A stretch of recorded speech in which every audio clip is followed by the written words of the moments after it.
chaque année, sur tout le globe, la communauté internationale célèbre la journée internationale des droits de l'homme à travers la Déclaration universelle des droits de l'homme de 1948. Cette déclaration dit à son article 1er « Tous les êtres humains naissent libres et égaux en dignité et en droit ». Elle ajoute du moins « Ils sont doués de raison et de conscience et doivent agir les uns envers les autres dans un esprit de fraternité. Liberté, égalité, dignité en droit, exaltation de la raison, de la conscience qui nous différencie des animaux et enfin l'esprit de fraternité. 76 ans après, que reste-t-il de ces valeurs cardinales de la Déclaration universelle des droits de l'homme? Les droits de l'homme aujourd'hui ont-ils encore un sens? Toute cette tonne de déclarations, d'instruments onusiens, de comités, de mécanismes onusiens de défense et de protection des droits de l'homme, que sont-ils devenus? On navigue ainsi entre espoir et désespoir. La question se pose donc de savoir s'il est encore et toujours possible de concrétiser cette utopie. Écoutons les défenseurs des droits humains. Mesdames et messieurs, ce 10 décembre 2024 marquera la 76e année de la Déclaration universelle des droits de l'homme, adoptée par l'Assemblée générale des Nations unies le 10 décembre 1948. Cette journée de commémoration porte sur le thème « Nos droits, notre avenir, maintenant ». Il faut le rappeler, l'adoption de cet instrument en 1948 marque un tournant significatif et décisif pour notre humanité. Elle traduisait en effet la volonté commune des États membres de l'ONU à rompre définitivement avec les idéologies qui avaient nourri les politiques des régimes autoritaires ayant conduit à la commission des pires atrocités et violations graves des droits humains au cours de la Seconde Guerre mondiale. La Déclaration universelle des droits de l'homme a fait naître un nouvel espoir au lendemain de ce conflit mondial à travers l'idéal commun d'un monde de paix, de liberté et de justice. Les États se sont engagés à œuvrer sans cesse par les voies du dialogue et de la coopération internationale pour un monde dans lequel tous les êtres humains sont libres et égaux en droit. Un monde dans lequel tous relèveront les défis de la préservation de la dignité humaine. Mais aujourd'hui, plus que jamais, la dégradation de la situation générale du monde avec les violents interroge sur notre conviction commune aux idéaux contenus dans la Déclaration universelle des droits de l'homme et à l'espoir qu'elle a pu susciter. Pour ce faire, nous demeurons convaincus que tant que chacun de nous, chaque peuple, chaque nation fera sien la Déclaration universelle des droits de l'homme de 1948 et œuvrera à promouvoir les idéaux qu'elle véhicule, la paix, la justice et la liberté régneront dans notre monde. C'est en agissant maintenant que nous préserverons nos droits pour un avenir garantissant le respect de la dignité humaine. Je vous remercie.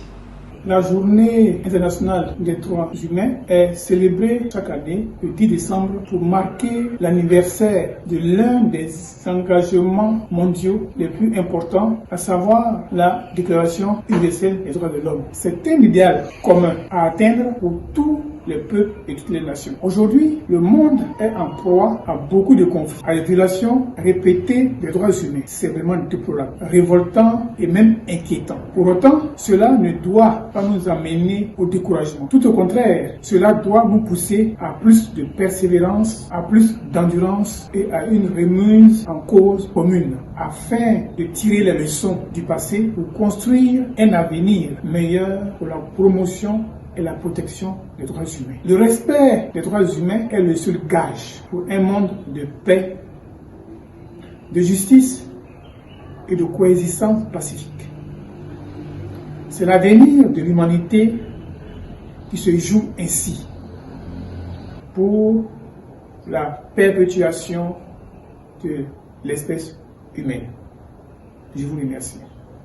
Le 10 décembre marque pour nous la commémoration de l'adoption par l'Assemblée générale des Nations unies de la Déclaration universelle des droits de l'homme, la DUDH, en 1940. Ce document établit les droits fondamentaux, inaliénables, que tout être humain possède, indépendamment de sa race, de son sexe, de sa nationalité, de sa langue, de sa religion ou de toute autre condition.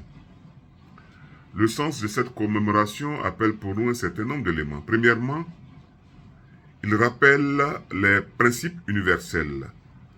C'est une occasion donc de réaffirmer les valeurs universelles de dignité, de liberté, d'égalité et de justice.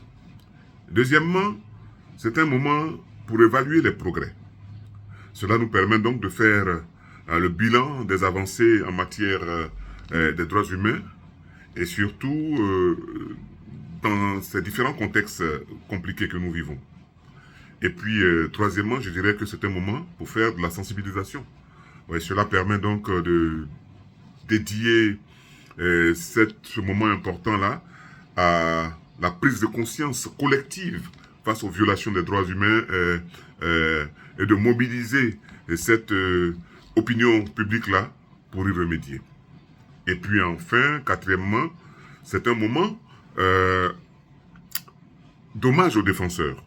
Ouais, c'est le moment de mettre en lumière le travail de ces défenseurs-là et leur courage de ces militants qui luttent au quotidien, au péril de leur vie, pour faire en sorte que ces droits-là soient respectés et protégés. Est-ce qu'il est possible encore de croire aux vertus des droits humains face à la pluralité de conflits auxquels nous assistons dans notre monde?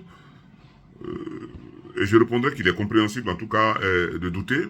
L'homme a édicté un certain nombre de principes, mais il y a aussi qu'au niveau des nations, sur la base justement de cette déclaration-là, il y a des lois qui ont été votées pour la protection des défenseurs, etc. Et donc la loi qui protège les défenseurs en Côte d'Ivoire définit le défenseur comme une personne ou un groupe de personnes qui, à un moment en tout cas, dénonce ou bien se mobilise pour défendre une cause ou un intérêt commun. Donc, Le 10 décembre, la commémoration de la Déclaration universelle des droits humains ne doit pas être une simple journée de relecture ou de rappel du contenu de la DUDH.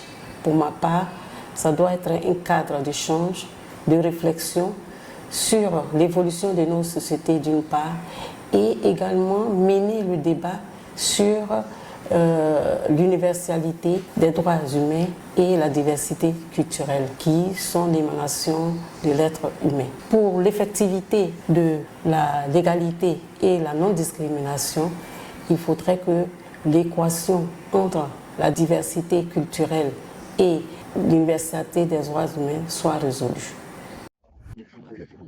Bonjour à tous.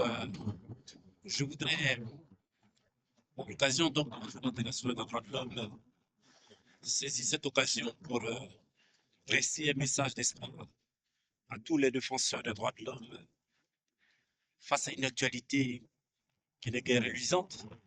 Nous avons une violence systématique des droits de l'homme à travers le monde. Alors, par tout à l'heure, donc, dans la division des droits de l'homme, je voudrais donner un message d'espoir et d'espérance à tous les défenseurs des droits de l'homme à travers le monde. Je ne suis jamais abandonné. Je vous remercie.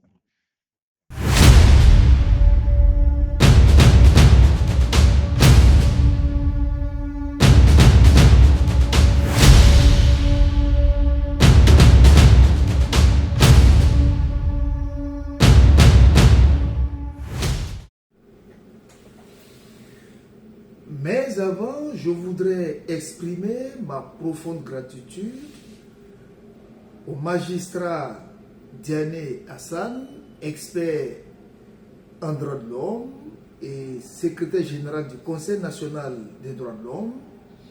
Dis merci à Ali Ouattara, plus de 42 ans au sein, plus de 42 ans au service des droits de l'homme, vice-présidente de la Cour de la CI-CPI,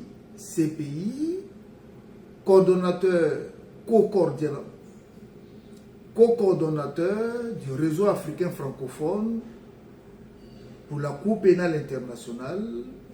Remerciements appuyés et tous mes hommages à Marthe Koulibaly, experte en droits de l'homme et coordinatrice pays de la Coalition ivoirienne des défenseurs des droits de l'homme, CIDDH. Un grand merci au président Net Willy, président de la LIDO, expert en droits de l'homme. Un grand merci à M. Diaby Bakari, ex-commissaire à la Commission nationale des droits de l'homme de Côte d'Ivoire, CNDH, et membre actuel du CERD, ONU. Merci à tous et bonne commémoration